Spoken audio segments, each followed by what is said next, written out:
ஈஸ்வரனுக்கு புகழ். இறையேசுவில் அன்பானவர்களே, இன்றைய நாள் நம் கத்தோலிக்க திருச்சபையிலே புனித பேதுரு பவுல் அடிகாருடைய திருநாளை கொண்டாடுகிறோம். திருச்சபையின் நெடுந்தூண்களான இவர்களுடைய திருநாளை கொண்டாடுகின்ற போது மிக்க மகிழ்ச்சியோடு உங்கள் அனைவருக்கும் திருநாள் நல்வாழ்த்துக்களை தெரிவித்துக் கொள்கிறேன். அன்பானவர்களே, இவர்கள் எவ்வாறு நெடுந்தூண்களாக மாறினார்கள் என்று உங்களுக்கு நிச்சயமாக தெரியும். ஏனெனில் நாம் காண்கின்றோம், விவிலியத்திலே ஆண்டவர் இயேசு கிறிஸ்து பேதுருவை திருச்சபையின் தலைவராக ஏற்படுத்துகின்றார். அதாவது மத்தேயு நற்செய்தி 16ஆம் அதிகாரம் 18ஆம் இறை வார்த்தையில் நாம் வாசிக்கின்றோம். நீ பேதுரு, இந்த பாறை மீது எனது ஆலயத்தை கட்டி எழுப்புவேன் என்று ஆண்டவர் தெளிவாக கூறுகின்றார். அன்பர்களே, அவ்வாறாக பேதுரு என்ற பாறையை ஆண்டவர் தேர்ந்தெடுத்தார்.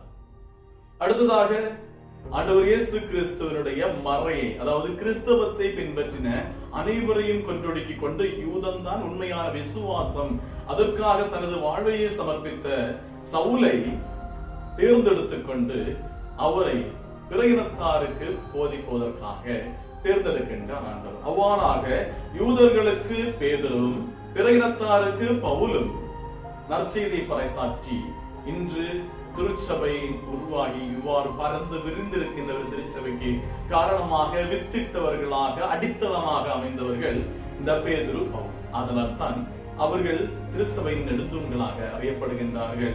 அதனால் தான் இவர்கள் 2 பேருடைய திருநாளை இந்த நாளில் கொண்டாடுகின்றோம். மேலும் அவர்கள் 2 பேரும் ரோமை புரியிலே தங்களது வாழ்வை, உயிரை தியாகம் செய்தவர்கள், அதாவது இரத்த சாட்சிகளாக மாறினவர்கள். அதனால் தான் 2 பேருடைய திருநாளை ஒன்றாக திருச்சபை கொண்டாடுகிறது. இந்த 2 பேருக்கும் பல ஒற்றுமைகள் இருந்தது, அதே நேரத்திலே பல வேற்றுமைகளும் இருந்தது.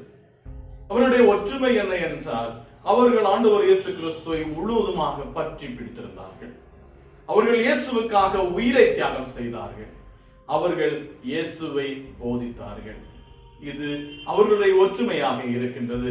அதே நேரத்திலே அவர்கள் வேற்றுமை உணர்வு, வேற்றுமை குணங்கள் என்ன என்று பார்த்தோமானால், பவுலடியாருடைய வாழ்வை நாம் முழுவதுமாக எடுக்கின்ற போது பவுலடியார் பேரார்வம் உடையவராக இருக்கின்றார். நாம் வாசிக்கின்றோம் திருத்துதர் பணிகளிலே யூதர்களுக்காக, யூத மரபுக்காக கிறிஸ்தவர்களாக மாறின அனைவரையுமே கொன்றொடுக்கிக் கொண்டு தமஸ்கு நகரிலே இருக்கின்றவர்களை கொன்றொழிப்பதற்காக தலைமை குருக்களிடமிருந்து அதிகாரத்தை பெற்றுக் கொண்டு பயணிக்கின்ற சவுல். அன்பானவர்களே, சவுலை பொறுத்தளவிலே தான் அறிந்ததும் கற்றதும் தெரிந்ததுமான அனைத்துமே உண்மை என்பதும் அந்த உண்மைக்காக தனது வாழ்வை முழுவதுமாக கொடுக்க வேண்டும் என்று ஒரு தீராத ஆர்வம் அவருக்குள் இருந்தது. இதே தீராத ஆர்வத்தை நமக்கு அது இறைவாக்கர் எலியாவுடைய வாழ்க்கை. அவர் ஆண்டவரோடு கூறின, ஆண்டவரே, படைகளின் ஆண்டவரான உண்மை பற்றிய பேரார்வத்தால் இருந்து கொண்டிருக்கின்றேன். அதே ஆர்வம் பவுலடியாருடைய வாழ்விலும் நிரம்ப இருந்ததை நாம் இந்த பவுலடியார் தமஸ்கு இருக்கிற கிறிஸ்தவர்களை அழிப்பதற்காக அனுமதி வாங்கி போகின்ற போது அவருக்கு ஒன்றை ஒன்றுதான் தெரியும், யூதம் மட்டும்தான் உண்மையான மறை, கடவுள் போதித்த மறை, மோசை வழியாக கிறிஸ்தவர்கள், மோசை வழியாக ஆண்டவர் தந்த கட்டளைகள், திருச்சட்டங்கள், அவை மட்டும்தான் உண்மை, அதை தவிர மற்றொன்று இல்லை என்று அவர் பூர்ணமாக நம்பி இருந்தார். அவர் நம்பி இருந்ததற்காக தனது வாழ்வை சொன்னார்.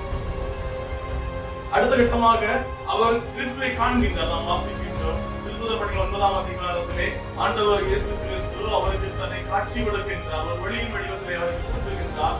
மேலும் 22ஆம் அதிகாரம் 26ஆம் அதிகாரங்கள் எல்லாம் நாம் காண்கின்றோம். பவுல் தனக்கு கிடைத்த அனுபவத்தை விளக்கி கூறுவதை காண்கின்றோம். அந்த நேரத்திலே நாம் காண்பது ஆண்டவருடைய வார்த்தைகள். 9ஆம் அதிகாரத்திலே அனனியாவை தேர்ந்தெடுத்துக் கொண்டு அனனியா ஆண்டவர் கூறுவார், நீ சவுலை சென்று காண வேண்டும், சவுலுக்கு திருமுழுக்கு கொடுக்க வேண்டும். அனனியா என்ற ஒருவர் வந்து தன்னை சந்திப்பார் என்று அவர் காட்சி கண்டிருக்கின்றார் என்று கூறுகின்ற போது அனனியா ஆண்டவரோடு கூறுவார். 9ஆம் அதிகாரம் 13 முதல் இறை வார்த்தைகள், ஆண்டவரே, இந்த சவுல் தானே தமஸ்கு நகரத்தில் உள்ள கிறிஸ்தவர்களை அழிப்பதற்காக தலைமை குருக்களிடமிருந்து அதிகாரத்தை பெற்றுக் கொண்டு வந்தவன் என்று பயத்தோடு கூறுகின்ற போது ஆண்டவர் அனனியாவோடு கூறுகின்ற ஒரு வார்த்தை உண்டு, இந்த மனிதனை பிற இனத்தாருக்கும் அரசர்களுக்கும் யூதர்களுக்கும் மறையை போதிப்பவனாக நான் உருமாற்றுவேன். என் பொருட்டு எவ்வளவு துன்பங்கள் அடைய வேண்டும் என்பதை இவருக்கு நான் காட்டிக் கொடுப்பேன் என்று ஆண்டவர் பவுலை பற்றி கூறுகின்றார். அவ்வாறாக பவுல் வாழ்ந்து காட்டுகின்றார். அன்பானவர்களே, பவுலடியாருடைய வாழ்வு முழுவதுமே தனது திருமுகங்கள் வாயிலாக பவுலடியார் தெளிவாக எடுத்துக் கூற இருக்கின்றார். 2 கொரிந்தியர் 2ஆம் திருமுகத்திலே நான் தெளிவாக வாசிக்கின்ற பவுலடியார் பட்ட துன்பங்களை பற்றி பவுலடியார் தெளிவாக எடுத்துக் கூற இருக்கின்றார். சாவின் விளிம்பு வரை எத்தி விட்டேன், 140 சாட்டை அடிகளை வாங்கி இருக்கின்றேன், கல்லறியப்பட்டு இருக்கின்றேன்.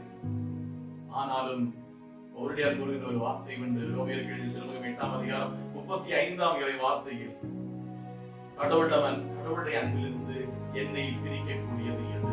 கடவுளுடைய அன்பிலிருந்து என்னை பிடிக்கக்கூடியது எது?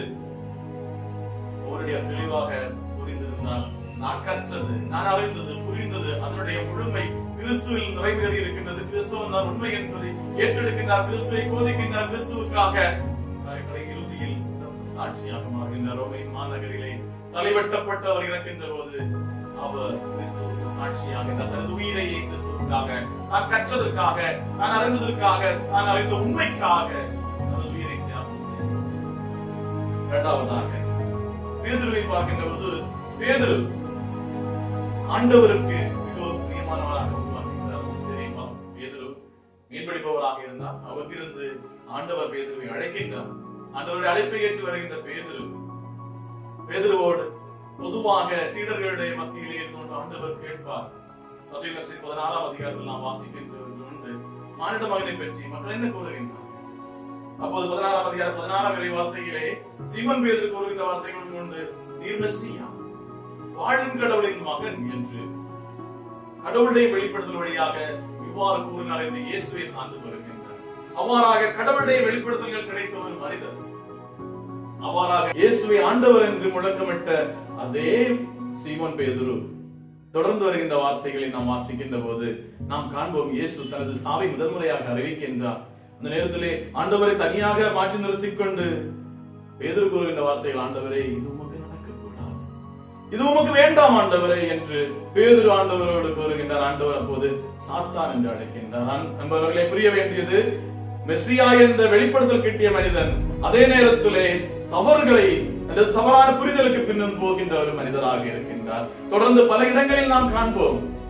பல இடங்களில் நாம் காண்கின்றது இவ்வாறாக பேதுரு ஆண்டவரோடு இருக்கின்றார்.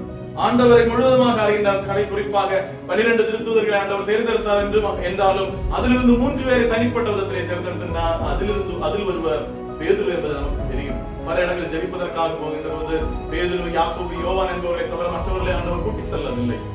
இறுதியாக கெத்செமனே தோட்டத்தில் ஜெபிக்கின்ற போது இவர்கள் 3 பேரும் தான் ஆண்டவரோடு தனியாக இருக்கின்றார்கள். அவ்வாறாக குறிப்பிட்ட அன்புக்குரியவராக இருந்த பேதுரு ஆண்டவர் இயேசு கிறிஸ்து துன்புற போகின்ற வேளைகளை கூறுவார், நீங்கள் எல்லாரும் என்னை கூறுவார். பேதுரு கூறுவார், ஆண்டவரை யாரெல்லாம் உண்மை விட்டு போனாலும் நான் உண்மை விட்டு நீங்கவே மாட்டேன். அடுத்த நிமிடம் சோதனை வருகின்ற போது, பேதுரு யார் என்று எனக்கு தெரியாது, இவரை நான் பார்த்ததில்லை என்று கூறி சபிக்கவும் ஆண்டவரை மறுதலிக்கவும் செய்கின்ற பேதுரை நாம் காண்கின்றோம். அன்பானவர்களே, ஒரே நேரத்தில் நல்ல சிந்தனையுடையவராகவும் அதே நேரத்தில் நேரே ஆப்போசிட்டான சிந்தனையுடையவராகவும் பேதுருவை நம்மால் காண முடிகின்றது. ஆனால் பேதுருடைய வாழ்வு நம்மோடு கற்றுத்தருகின்ற ஒன்று உண்டு. இறுதியாக யோவான் நற்செய்தி 15ஆம் அதிகாரத்தில் நாம் காண்போம், சீடர்கள் ஆண்டவர் இறந்து விட்டார் என்ற பயத்தில் இருக்கின்ற போது பேதுரு கூறுவார், வாருங்கள், நான் மீன் பிடிக்க போகிறேன். சீடர்களும் அவரோடு மீன் பிடிக்க போகின்றார்கள். கடவுளுக்காக, மனிதர்களை பிடிப்பவர்களுக்காக உருவாக்கப்பட்ட சீடர்கள் இதோ மீன் பிடிப்பதற்காக திரும்பவும் போகின்றார்கள். அவ்வாறு பின்னடைவுகள் சந்திக்கின்ற ஒரே மனிதர். ஆனால் இறுதியில் மீன் பிடித்துக் கொண்டு வருகின்ற, மீன் பிடிக்க சென்று ஒன்றும் கிடைக்காமல் வருகின்ற போது இதோ ஆண்டவர் இவர்களுக்காக காத்திருக்கின்றார். வலதுபுறத்திலே வலைகளை வீசுங்கள் என்று கூறுகின்ற போது அவர்களுக்கு நிறைய மீன்களை கிடைக்கிறது. மிகுதியா மீன்பாட்டை கண்டபோது யோவான் கூறுவார், இதோ ஆண்டவர் தான் அங்கே இருக்கின்றார். அப்போது உடனடியாக கடலில் குதித்து ஆண்டவருடைய அருகிலே வருகின்ற பேதுரு, ஆண்டவர் பேதுருவோடு கேட்பார், நீ என்னை அன்பு செய்கிறாயா? நீ என்னை அன்பு செய்கிறாயா? நீ என்னை அன்பு செய்கிறாயா? ஆண்டவரே, உமக்கு எல்லாம் தெரியும். எனது குறைவுகள், எனது குற்றங்கள், எனது பலகீனங்கள் அனைத்தும் உமக்கு தெரியும் ஆண்டவரே. நான் உண்மை அன்பு செய்கிறேன் என்று உமக்கு தெரியும் என்று தன்னை முழுவதுமாக ஆண்டவருக்கு விட்டுக் கொடுத்துக்கொண்டு ஆண்டவருடைய கருத்திலே சரணடைகின்ற பேதுரு. அன்பானவர்களே, இவர்கள் 2 பேருடைய வாழ்வு நம்மோடு பொருந்துகின்ற அன்பானவர்களே. நல்ல நிலத்திலே விதைகளைப் போல நாம் வாசிக்கின்ற முச்செடிகளுக்கு இடையில் விழுந்த விதைகள் பல போராட்டங்களுக்கு இடையில் பலனளிக்காமல் போகின்ற பல சூழ்நிலை பேதுருடைய வாழ்விலும் இருந்திருக்கின்றது. இவர்கள் நமக்கு மாதிரிகளாக இருக்கின்றனர். நீயும் இதே போல தளர்ச்சிக்குட்படுத்தப்படுவாய். பல நேரங்களிலும் வழியோரத்தில் விழுந்த விதையைப் போல பலனளிக்காமல் போகின்றவனாக இருப்பாய். பல நேரங்களிலும் பாலைநிலத்தில் விழுந்தவனாக இருந்து விளைச்சல் வளர்ந்து வர முடியாமல் நீ அடிச்சமர்த்தப்படுகின்றவனாக இருக்கலாம். பல நேரங்களிலும் வாழ்க்கையின் போராட்டங்களினால் நீ சோர்வுடக்கூடியவனாக இருக்கலாம். இது பேதுருடைய வாழ்வு நமக்கு கற்றுத் தருகின்றது. ஆனால் அவ்வாறு சோர்வுற்ற இடத்திலே விழுந்து விடாமல் இருந்து விடாமல் அங்கிருந்து தனக்கு விடுதலை தரக்கூடிய, தனக்கு மீட்பை தரக்கூடிய ஒரு கடவுளை உற்று பார்க்கின்றவனாக இருக்கிறேன். பேதுருடைய வாழ்வு நமக்கு கற்றுத் தருவதில்லை. அதே நேரத்தில் பவுலடியார் நீ கற்றுத் தெரிந்ததை, அறிந்ததை, உணர்ந்ததை, புரிந்ததை அதற்காக உயிரையை கொடுக்கின்ற அளவுக்கு நீ நிலை கொள்ள வேண்டும் என்று நமக்கு கற்றுத் தருகின்றார். இறுதியாக பேதுருவும் தனது வாழ்வை இரத்த சாட்சியாக கொடுக்கின்றார். எவ்வாறாக வாழ்ந்தாலும் இறுதியில் இறைவன் ஒருவர் உண்டு. நம் ஆண்டவர் வரும்போது கைவிடாதவர், நம்மை திரும்ப தன்னுடைய அன்பிற்கு அழைத்துவதற்காக காத்திருக்கின்றார் என்ற உணர்வோடு அவரை உற்று பார்த்து அவரது கரங்களை பிடித்து திரும்ப திரும்ப எழுகின்றவர்களால் விழுந்த இடத்திலே இருந்து விடாம். கிறிஸ்தவர்களை கொண்டெடுக்க போற சவுல் கிறிஸ்தவனாக மாறி கிறிஸ்துவுக்காக உயிரிழந்தது போல பலமுறை விழுந்து விழுந்து எழும்பின பேதுரு திருச்சபையின் தூணாக மாறினது போல நாம் ஒரு நாள் இவ்வாறு புறந்தள்ளி போல பேசினவர்கள், கிறிஸ்தவை கடவுளை இல்லை என்று கூறினவர்கள், பல நெருக்கத்தின் மத்தியிலே விழுந்து விழுந்து இருக்கின்றவர்களான நாம் ஒரு நாள் நிச்சயமாக உன்னதத்தை அடைய வேண்டும், இறைவனை காண வேண்டும். அந்த வாஞ்சையோடு விழுந்த இடத்தில் எழுந்துவதற்காக நம்பிக்கை என்ற ஆயுதத்தை